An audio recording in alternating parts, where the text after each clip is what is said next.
3 अक्टूबर यानी गुरुवार से नवरात्रि शुरू हो रही है। इस बार अंग्रेजी तारीखों और तिथियों का तालमेल बिगड़ने के कारण अष्टमी और महानवमी की पूजा 11 तारीख को होगी और 12 अक्टूबर को दशहरा मनाया जाएगा। नवरात्रि के पहले घट यानी कलश स्थापना होती है। इस साल स्थापना के लिए 2 मुहूर्त हैं। पहला सुबह 10:50 से दोपहर 1:30 बजे तक और दूसरा शाम 4:30 से 6 बजे तक।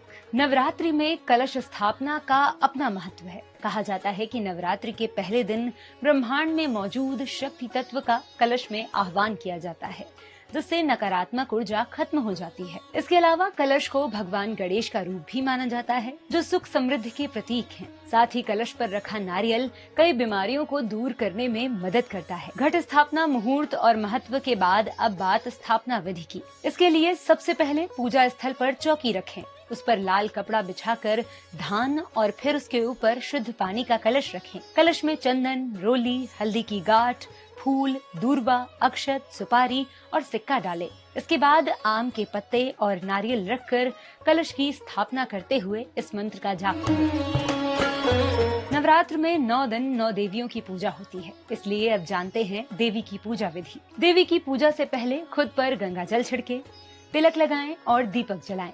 फिर गणेश जी, देवी पार्वती, कलश और उसके बाद देवी दुर्गा की पूजा करें। हर दिन देवी लक्ष्मी, सरस्वती और कालिका की पूजा करें। पूजा खत्म होने पर देवी को भोग लगाएं और आरती के बाद प्रसाद बांटें। नवरात्रि में 9 दिन देवी पूजा और व्रत करने का विधान है, लेकिन आयुर्वेद के नजरिए से देखें तो व्रत रखने के कई फायदे हैं। मौसम में बदलाव की वजह से इन दिनों डाइजेशन सिस्टम बिगड़ने लगता है।